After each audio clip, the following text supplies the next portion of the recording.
What's up, guys? Welcome back to another episode of the podcast. This week, Will is still in Italy, and we ran out of pre-recorded podcasts, so you guys are going to just be dealing with me this week. And again, the news in pickleball as of lately seems to just be very dead. There's not a lot of super exciting things happening in the world of pickleball lately, or at least that's my perception as of lately. It feels like, a month or two ago, there's just crazy news all the time, and now it doesn't seem like there's that much going on. So I just kind of have a big mashup of different things to talk about this week.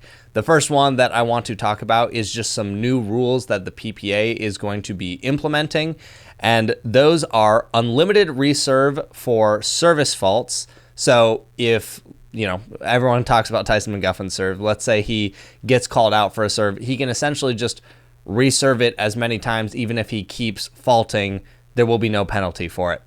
I think this is a really interesting decision because there's literally zero incentive to not push your serve as high as possible and then just wait till you get one right that you don't get called out on. So I don't know how I feel about that one yet. I don't think I feel too strongly either way, but at least initially in my mind, it just feels a little off to be like, yeah, just push it as much as you want. We're not going to fault you for that, but that's what the PPA is doing. So you'll see that on the Pro Tour now. One interesting one, and you guys are going to see me look at my notes a lot this week. Instead of having it in front of me, I just decided to hold it this week. If you're watching the podcast, that is. The other interesting one is they are not going to be replaying let serves anymore. So just like the amateurs, the PPA will now be playing those. So if it hits the net and goes past the non-volley zone, then the ball is in play. I think this is a really interesting decision because this isn't something that I probably ever thought the PPA was going to undo. And I'd be really curious to know why they're undoing it, because at least at the professional level, it seems like more pros would rather not play the let serve than play it. So I'm curious what made them jump over. But yeah, they'll be doing it like the rest of us now. So I don't think that one really matters either way. It's just more so surprising to me that they actually did that. You will also now be able to drop serve at the pro level. Previously in the PPA tournaments, you couldn't do a drop serve. In APP, you could, and amateurs could, but pros in the PPA could not do it.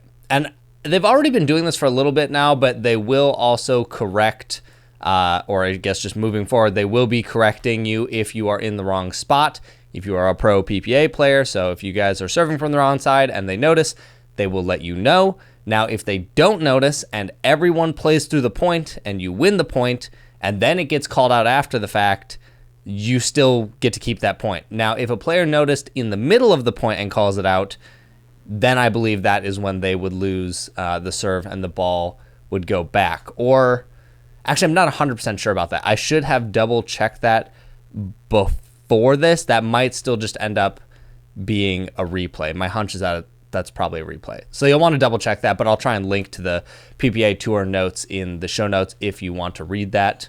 My apologies for not double-checking that because I really should have.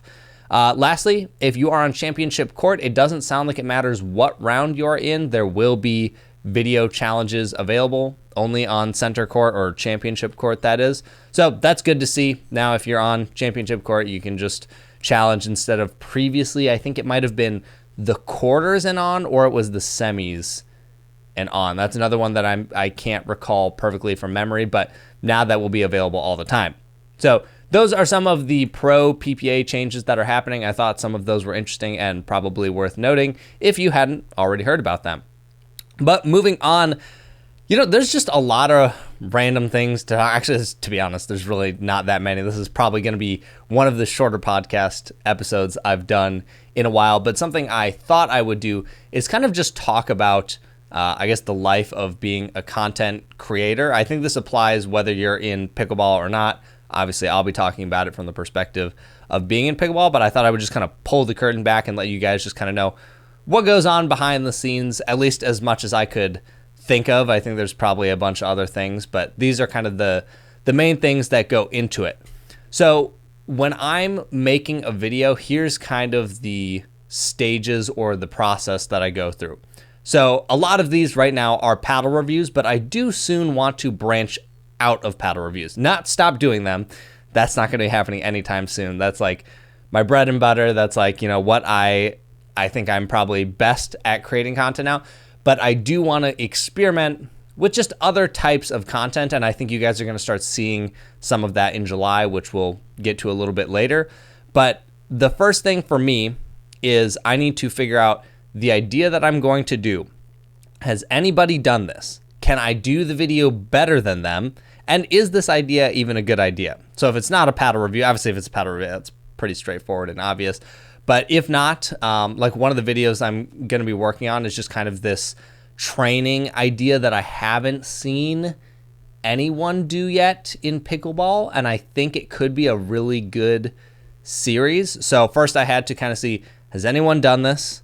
Can I do it well? And if no one has done it in pickleball, where else can I draw inspiration from? So I spent a handful of days just watching different videos, taking notes about what made this video good, what was good about the thumbnail, what was good about the title, how good was the hook in the beginning of the video, because if you don't have a good hook in the beginning of the video, you guys might just click off because there's something in the sidebar that seems a little more interesting. So those are all things like conceptually from the start that you have to think about, like, okay, how can I do this? And at least from my perspective, for the most part, if I don't think I can do a video better or different in some way, then I'd probably just rather not do it and just, let the other video do its thing, because I don't want to flood the internet with a video that doesn't actually, help people. A great example of this would be like my lead tape guide. There were some lead tape guides out there, but they were kind of old. Maybe they didn't have all the information, and I was pretty confident I could give a much more in-depth analysis of lead tape and make it pretty good. And now that's one of the better performing videos on my channel, actually. I think it's at 54,000 views, which is very solid. So that was exciting to see. That was actually a video that I wasn't sure if it would even perform that well, but it did. And that's also another thing as a content creator, guys. Sometimes you just don't know how a video is going to perform. I can't tell you how many times I've had a video that I was like, this one is going to knock it out of the park. It is going to crush it, and then it kind of just flops. Or vice versa. A video that I'm like, no one is going to care about this. I probably shouldn't even post it. Then I post it and it ends up being huge. And actually one of the best examples of that was my tier list video, the very first one I ever made. I recorded that thing in 20 minutes. I probably edited that video in another 30 minutes. And as I was uploading it, I was like, this video, no one is going to care. Like, this is ridiculous. I shouldn't even post it. And I was probably a couple seconds away from not even posting that video. And then I was like, oh, you already made it, just post it. And I think that is maybe in my top 3 best performing videos on the channel. So sometimes it's funny as a content creator, the content you think will do well versus what does and doesn't. It's all very interesting. Most of the time, if it's a paddle review, I can probably predict it pretty well. For example, the 006, the Perseus, the 005, I knew those were going to do pretty well. Videos that I think have surprised me in the past, my 6-0 review, that surprised me quite a bit. I guess I don't know why. I know it was a popular paddle, but that one also just has a ton of views, way more than I would have expected to get. And I'm trying to think, the Ronbus Pulsars, Ronbus wasn't that well known. People knew them, but now they're like everywhere. Like, you can find a Ronbus review, Facebook groups, YouTube, they're everywhere. Like, Ronbus really took off, and I think that video for me is sitting at like 24,000 views or something. So that one's kind of crazy. But yeah, anyways, all that to say, it's just fascinating, the videos sometimes that you think will perform well and ones that don't. So that was just kind of fascinating. The next thing, after you come up with the idea, is scripting it. So this is more specifically for a paddle review, but it does apply to other styles of videos, like my lead tape video. I scripted that video. Honestly, guys, I was working on that script for probably like 4 or 5 months at least. Now, it wasn't hard, consistent work on it. It was kind of on and off. I would work on it and then go, I don't like this, and kind of scrap it, and then I would rewrite it and redo it. That one's a little abnormal, but there is a lot of that where it's like, you start working on one, I don't really like how this sounds.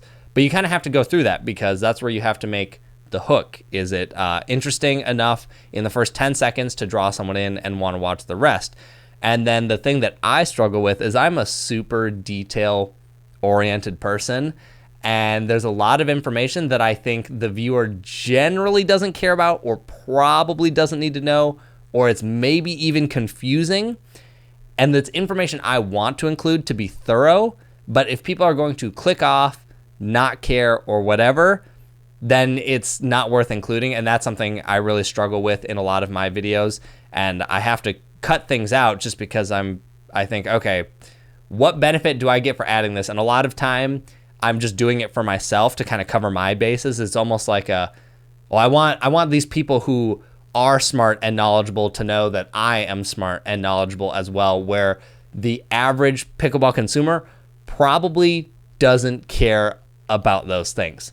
Swing weight is a great example of one. Now, granted, I think people should care about this, and I hope paddle companies take note and they start adopting this. And I might even make a video soon on the swing weight machine and tell people how to set it up, where to buy it from, how it works, and explain that to the pickleball companies, because it's only like $250, and it's honestly something that I think every pickleball company should be advertising, because it's a far, far, far more important metric than static weight. Static weight it's not useless, but in the context that most people use it in, it might as well be useless. Like, I could give two people a 7.8 ounce paddle that's balanced very differently, and they'll think one is heavy and the other one's not, even though the static weight is the same. So I really want to encourage paddle manufacturers to do that. But you guys have heard me talk about that a bunch. But anyways, swing weight is a great example of one. It's more complicated than static weight. A lot of people out there don't know what it is. I think most of you who watch my channel probably do, but you guys also have to realize that the paddle reviews I'm doing actually fit a very small niche. Like, I'm mostly talking to the competitive player who cares about things like RPM, who cares about things like swing weight and all this. You have to realize there are millions of people who don't care about RPMs. They don't care about whether a grip is an octagon or exposed polymer. So explaining those things sometimes just doesn't matter to them. So when I'm going into a more detailed video, like one I want to work on is like how to buy a pickleball paddle. What are the things you should look for? There's a lot of nerdy details I'd probably like to go into, but the people it's designed for just doesn't matter. So the scripting process, I'm like, sorry guys, I'm going off on just like a lot of tangents that don't seem to really matter with the first thing I was talking about. So again, all that to say, the scripting process can be really interesting on some videos because there's a big battle of like, what will keep people watching and what's information you actually need to have, and what information am I just putting in there because it looks good to a select group of people to have that information in. Sometimes that extra nerdy detail can actually hurt you. So that's an interesting thing about the scripting process that I thought some of you would find a little bit fascinating. As far as my reviews go, another thing I always have to think about is this language too harsh? Can this be misunderstood? Am I praising maybe this one thing too much? And actually there was a comment the other day that made me laugh so hard, because this is something that I have seen so many times over. But people will see me review, like, let's just say 2 Selkirk paddles positively, and then one person will go, wow, this guy is obviously so biased towards Selkirk. And then recently with the 005 review, which if you watch that, it wasn't very favorable. One guy was like, man, I used to really just think you had a thing for Gearbox. Like, you really just hated them. But now I see you're like actually fair with all the brands, even a big one like Selkirk. And it always catches me off guard, because in my mind, like, you guys don't know how many, I think there's 220 paddles in my office. I've hit a large majority of them. There's just a lot of paddles I don't review because either they're bad or no one cares, so you don't hear about it. So in my mind, I always think like, oh yeah, people know like how my opinions work for all paddles, but then you guys don't, because I don't. It's just like an internal thought. So it's very funny. Some people will be like, oh, this guy is so biased, without either seeing other reviews, and then they finally see another one and they're like, oh wait, actually this guy is like fair to all of them. Anyways, that was a little long rant on the scripting. After scripting, usually the next process is shooting, and I absolutely envy creators that don't use mirrorless cameras or bigger camera setups. As you guys know, I come from a filmmaking background, so I'm used to doing things with like external monitors, microphones, gimbals, larger cameras, tripods, stuff like that. Whereas like my buddy Kyle Kazuda, that pickleball guy, if you haven't checked out his stuff, you guys need to go watch him on YouTube and Instagram. He's amazing creator, even better human being. But he shoots everything on an iPhone, like 1 to 2 iPhones. And I'm like, dude, you take a microphone, you plug it into your iPhone, put an iPhone on a tripod, which is so small and portable, and I will carry like all of this fancy filmmaking equipment to the court. It's just very funny to see the difference, and I absolutely envy that he can do it with an iPhone. The style of stuff I want to do, I just don't think it fits an iPhone very well.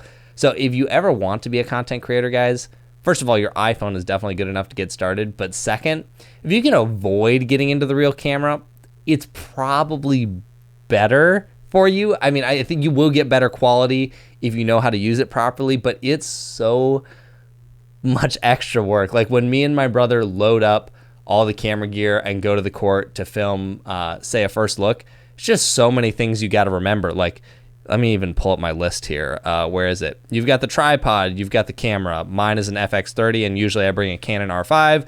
You've got multiple lenses, batteries, microphones, gimbals, a bunch of other just like smaller adapters, tripod plates, cables, like all these random things. And sometimes you forget one and it ends up being a pain, versus like if you can just carry your iPhone, like that is so convenient. So yeah, I do envy that. So on a shoot day, we do have to pack all of that up, bring that to the court. And then usually I also have to line things up with multiple people's schedules. Thankfully, I have 2 brothers that play pickleball. So in a worst case scenario for a first look, I can drill with one of them.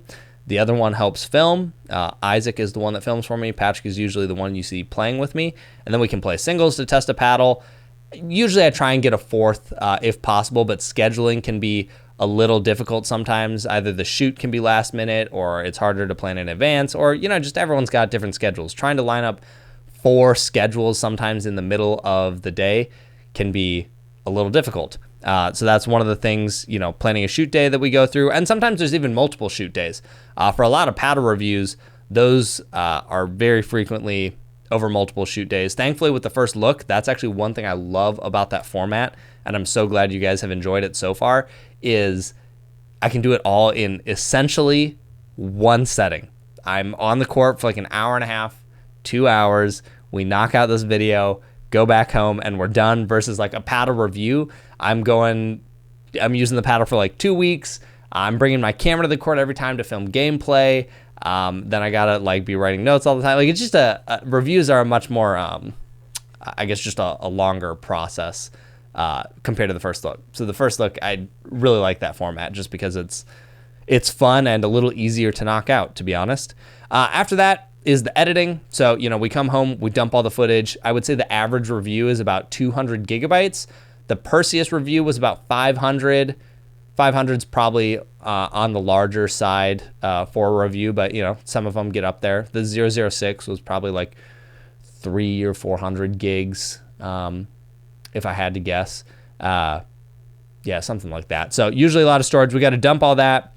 Usually put it on my computer and then on my brother's computer. He is now doing a lot of the editing for me because I just don't have the time to do it anymore. I'm still doing some of it, especially if it's one I want to be a little more involved in. But for the most part, I'd like to be more hands-off. And then editing can just be its own whole thing. There's a million different ways you can edit a video, pacing to keep people engaged. I can see in the YouTube analytics where people drop off, and then it makes you go like, oh, maybe we didn't edit that part very well, or maybe we didn't script it very well because people were skipping that part, or they just left the video, stuff like that.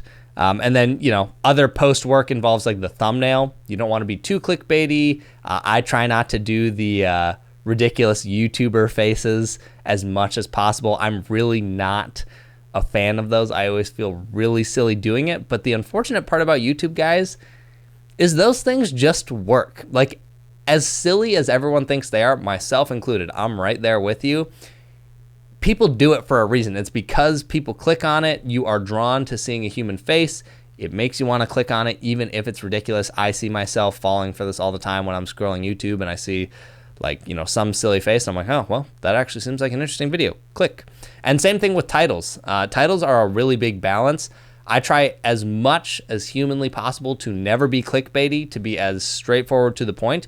But there is a balance of like, you, as a creator, if you want people to click on your video, you need a very enticing reason for people to click. Then the video has to live up to that. And with titles, like if you don't do a good title, it could be, you're competing against so many videos. Let's say you search for a Ronbus R1 Pulsar video and you see 8 videos that pop up right away. Okay, if they all have the same title, what's the next thing that stands out? It's the thumbnail. So whichever one has probably the most interesting text in the thumbnail or is the most visual appealing is the one that you're going to click on. So you have to really think about like what makes it appealing, what text can I get put in here to entice people. And you don't want to be clickbaity, but clickbaity is also what will get people to choose your video over the other one. So these are things I always go back and forth on because I just don't believe in being overly clickbaity as much as possible. Like I'm sure I've had some thumbnails or titles in the past that people probably thought like, oh, this is like a little clickbaity. But to be honest, the word clickbait is really interesting because I think that's just what a good title is supposed to do. It's supposed to like bait your click, but not in a bad way where the video doesn't live up to what the title delivered, but a good title should entice you to click on it. So it's baiting you to click on the title. So just a little interesting thing about titles and thumbnails. Probably one of my least favorite parts of making YouTube videos, to be honest, because I don't think I'm that good at it, and there's just lines I don't really want to cross, and I think that can make it sometimes a little harder to grow on YouTube. Or even if I do try it, I feel like I'm being judged by people, and I don't like that. So I don't know. Anytime you guys see an interesting title or thumbnail, just keep that in the back of your mind. From any content creator, not me. It's just it's kind of fascinating to look at and sometimes think about the psychology of thumbnails and titles. I go back and forth on those a lot. Then other stuff after that is like, you should make short form content. I'm not very good at it. I don't make a lot of short form content. I have a new editor that will be taking over some of that for me. So now I got to start working on making more of it. Short form content to me is kind of like fast food, where a lot of times it's like, doesn't feel that useful or that good for you. Not that it doesn't exist. It totally exists. Like good content that's short form, but there's a lot of garbage short form content on the internet. So that's why I haven't dabbled in it too much. And it's just, more work to throw on your plate. And also, just to be really clear, some of this might, at least in my head, sounds like it could be coming across as whining. Absolutely not whining about this at all, guys. I absolutely love my job. I am so thankful to be doing pickleball.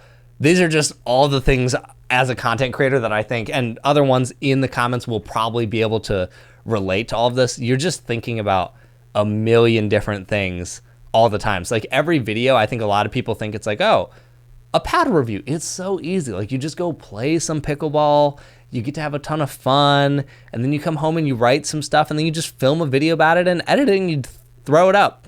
No, oh gosh. Like I think when you get really deep into the YouTube weeds, you just like, there's a million different things you're thinking about. You're thinking about, I don't know. I've already went over. I'm not even going to recap it, but just an interesting thought. Definitely not whining, guys. I absolutely love this job. I love you guys as an audience. I just kind of want to share what goes through my head. So that's most of the steps. There's, I think, other things that are other content creators can probably chime in the comments, just things that are interesting or difficult about being one. But I think what's super fascinating for me is I have come to enjoy pickleball for different reasons, at least for the style of content I'm doing right now. Because when you do paddle reviews really hard or as your primary thing, when I play pickleball, I'm almost always working. It's not often that I'm playing pickleball just to play pickleball for myself. It's usually I'm going to be testing this paddle, which means I need to be thinking about like, how did the ball feel when I did this? Did I get enough spin when I did this? Was the sweet spot good when I did this block? So you're thinking less about your game and you're thinking more about the paddle. And then it's like, is the camera recording? Is the mic on? Did something die? Did I run out of space? Yada, yada, yada. And it's just very interesting. Like now I like pickleball for providing entertainment, informing people, and I don't get to enjoy it as much as just a player. And sometimes I miss that. It'd be fun to like, if I could just like drop all my content and only focus on drilling and just think about getting good at the game, it would be so interesting to see how much faster I could improve at it. But I don't think I would trade that for the content. Like, I love the content side of things, but it is interesting when you become a creator in pickleball, you start to look at things and enjoy things in pickleball differently than when you started. So just a little interesting thought there. Anyways, guys, just a couple other updates I want to talk about. I don't think I talked about this in the last podcast episode, but in July, I will not be doing any paddle reviews. I'm going to be taking the month of July off from paddle reviews, one, so that I don't burn out, and two, I've covered most of the major releases. There's a couple coming up that I will have to cover. There is the Vatic Pro Alchemy. There is the Vatic Prisms. Those are just a good paddle. I think everyone kind of knows that by now. There's the Oya, which probably none of you know about because they're like a brand new brand that's just about to launch. They're going to be interesting to talk about. I've been playtesting their paddle a little bit, guys. I can't remember their website domain, but if you search Oya Pickleball, Oya Pickleball, you'll probably find them. They have the longest handle in pickleball. I don't think I've ever seen one bigger. They have a 7-inch handle, and it's huge. It's like literally like a tennis racket handle. And I've been playing with it, and honestly, it's a very fun paddle. If you're on Instagram and you've been following me, you may have seen some of my stories about it, and a lot of you have asked, like, oh, is it on blocks? Like, you have so much less space? Like, is it annoying? And honestly, no, I don't even notice it. So when I talk about that paddle in August, I think you guys are going to like it. I think it literally might be like one of the best paddles a tennis player could use because it so closely mimics a tennis racket handle, unlike even a 6-inch handle. It's big, but it's not a tennis racket handle. Like, if you're used to a tennis racket handle, those things are massive. So I think for tennis players, this paddle will be highly appealing. It is thermoformed. It is raw carbon. It's a pretty interesting paddle. So that's one I'll be talking about soon. And then what were the other ones I had? The Ronbus Nova. That one's not out yet, but it's been getting pretty solid reviews. So those are paddles that are on my radar. Probably get to them sometime in August and maybe even into September a little bit. But yeah, I wanted to work on some other content ideas that I have just been dabbling with in my head, and I just want to see if people actually like them. So some of those are going to be coming out in July. You guys will see content about paddles, just not a paddle review. You guys will see it when it comes. So yeah, no paddle reviews. Give myself a little break. Hopefully my goal is to create a big backlog of content, because another thing about the videos I'm making right now is we finish a video, post it. So usually we'll like finish a video and then post it that same day, which means we're always behind or always having to make a video. So like this podcast, it's actually Monday right now. I should have done this yesterday. It's 11 and I will probably have this posted by about 1 o'clock. But I don't want to be doing that anymore. What I would like to happen is I create a video and then it's scheduled and ready to go. So that way when I go to a PPA tournament, I'm not stressed about trying to finish and edit before I go play or whatever. So that's kind of the goal of July, is make maybe 8 or more videos. Some of them go up this month. Some of them are scheduled for following weeks, just so that I can stay ahead on content a little bit and, not burn out, because burnout's very real and you don't want to do that. So that's why there will be no reviews in July. After that, I'd just be curious to know for you guys, there's a lot of pickleball podcasts out there now. I'd love to know what you guys enjoy when you listen to a pickleball podcast. Like, what are you looking for? What is fun for you to hear? Do you like news recaps? Do you like PPA recaps? I just love to hear what you guys think. And specifically, if there's anything you think we could improve on this podcast, I'm all ears. I think there's lots of things we could do better. A lot of you have given us very good feedback in the comments that we have tried to implement as much as is reasonable. But yeah, I'd love to hear just what you guys enjoy about certain podcasts and what you don't enjoy.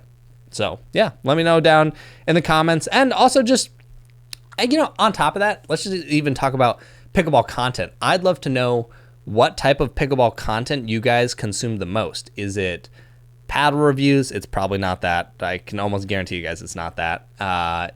Is it lessons or like how to get better at the game, which is some of the most popular content in pickleball? Is it podcasts? Is it pro matches? Is it amateur matches? Is it some other form of entertaining type of pickleball? I would love to know what you guys are consuming, what you like about it. Why do you like that?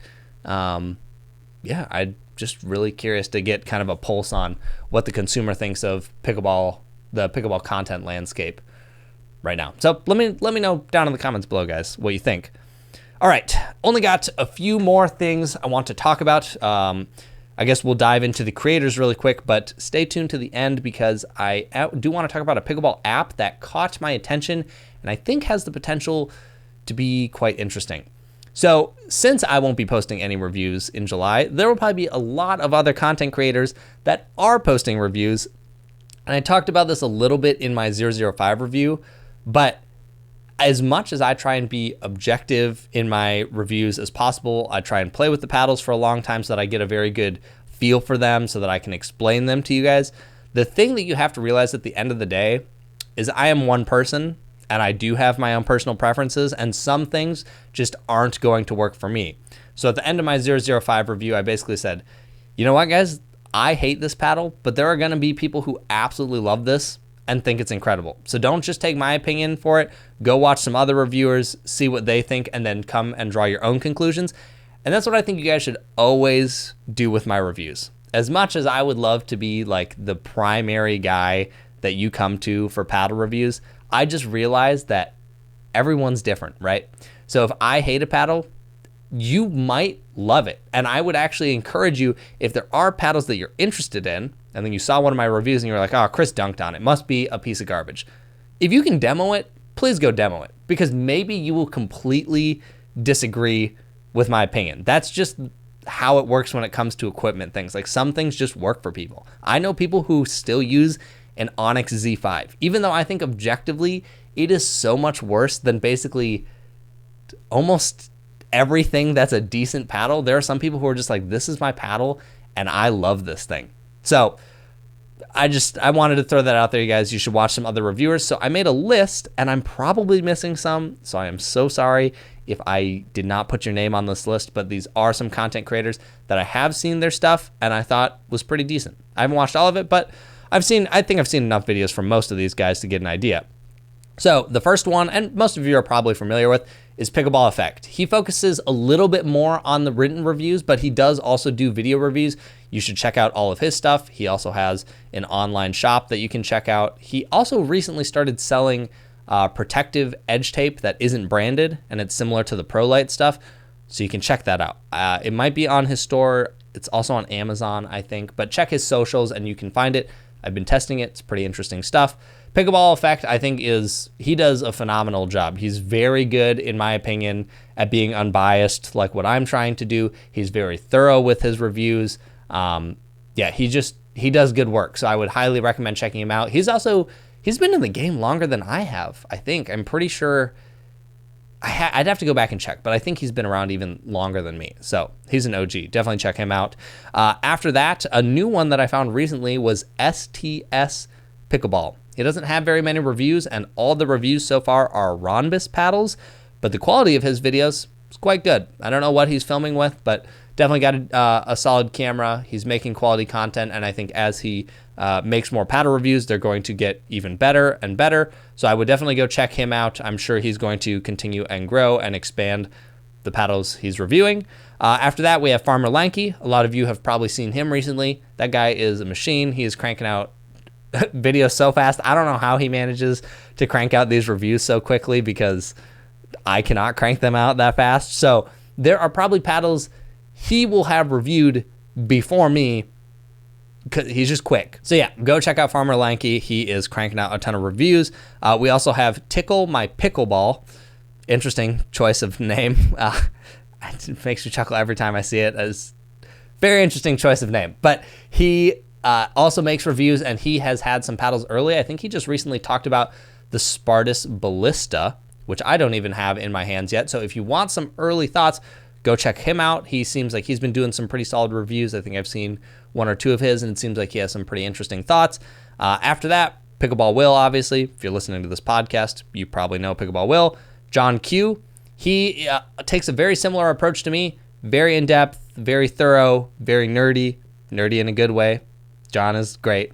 John's awesome. He's super thorough. So if you're ever looking for another person that's very similar to me, John is one of them. He has a full-time job, I believe, so he doesn't get to crank out videos as often. But when John drops a video, you should probably watch it because he probably spent a lot of time on it and has a lot of information packed into those reviews. So highly, highly recommend John Q. He makes some very good content.